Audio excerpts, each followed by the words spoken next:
English Pod. My name is Marco. And I'm Erica. And we're bringing you a very advanced lesson today. That's right. We're talking about another business topic, aren't we? It's a topic that's kind of popular these days, all about efficiency and reducing costs. So we're going to be talking about the just-in-time philosophy. I don't know much about this philosophy, so good thing we've got Marco here.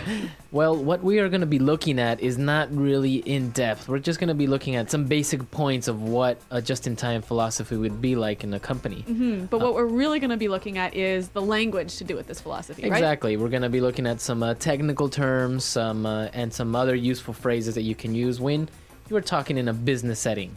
Okay, well, why don't we get started with the language then? Okay, let's take a look at vocabulary preview. Vocabulary preview. On vocabulary preview today, we have the word lead time. Lead time. Lead time. L-E-A-D, lead. Lead time. Right, like lead. This is something that factories usually would use. Yep. Yeah, I guess lead time is the time in between point A and point B on a production schedule, right? Right. So you could have, for example, production lead time. So that's the time between when you make an order and when the product is finished. Exactly. And you could also have delivery lead time. So the time between when you place an order and when the product gets delivered to you. So depending on the companies, you have different lead times. Some are 3 days, other are 5 days, Yep. other are 45 days. And we at English Pod have a 2-week lead time for our podcast, right? But our delivery lead time is every other day. That's true. Nice. Okay, that's all we're going to be previewing today. So why don't we just listen to the dialogue and then we'll come back and explain some of these tricky vocabulary words that we'll see.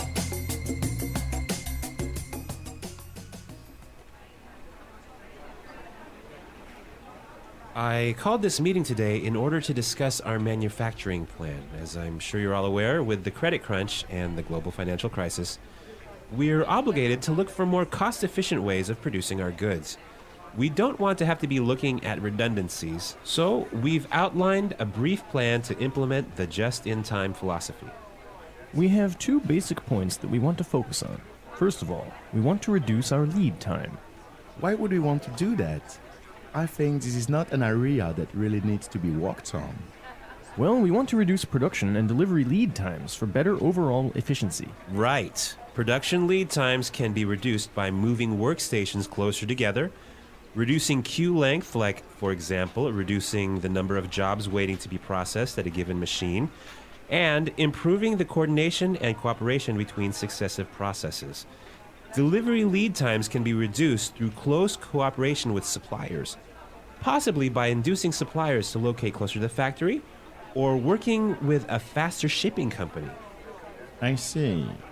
That makes sense. The second point is that we want to require supplier quality assurance and implement a zero defects quality program. We currently have far too many errors that lead to defective items, and therefore, they must be eliminated. A quality control at the source program must be implemented to give workers personal responsibility for the quality of the work they do, and the authority to stop production when something goes wrong. I'm with you on this one.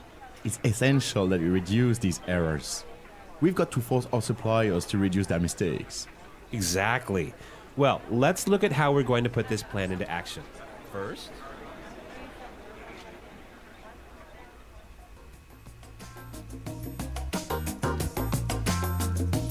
Okay, so they're going to implement just in time in their company. Yes. Yeah, I guess they're putting in some cost control measures. So Marco, there's some great language in here. Why don't we look at it now in language takeaway? Language takeaway. Okay, the first word today, redundancies. Redundancies. Redundancies. Redundancies. So this is kind of a strange word because usually a redundancy is when you're speaking, right? Yeah, maybe when you say something that's already been said. Exactly. You say something that has already been said. But we also use it in the business world. Right, and it comes from the base word redundant, right? Okay.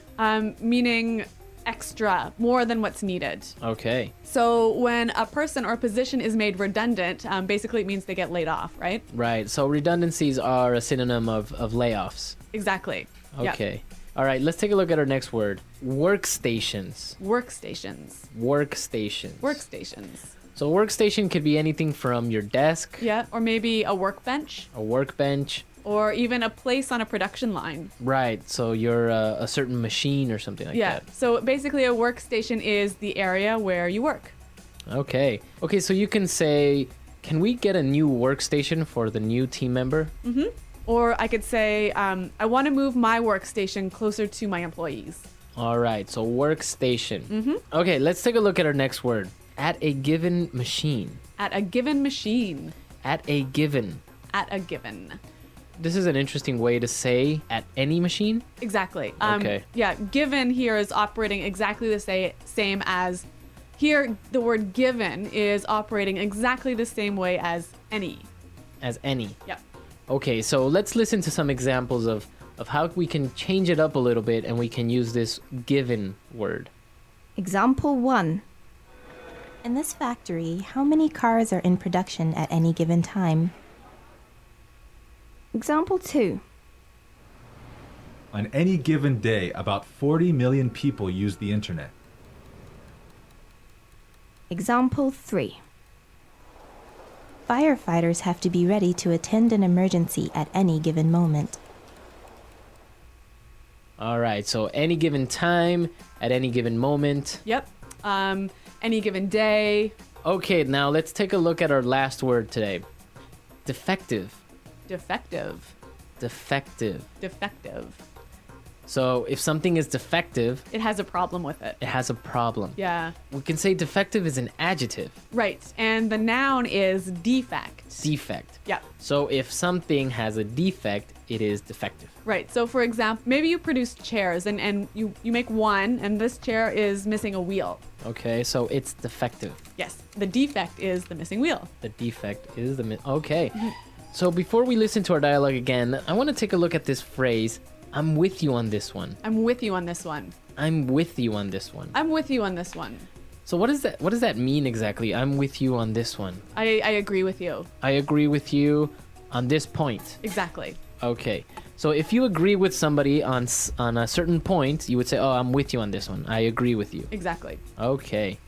So now let's listen to our dialogue again, and we'll come back and talk a little bit more about the history of this just in time.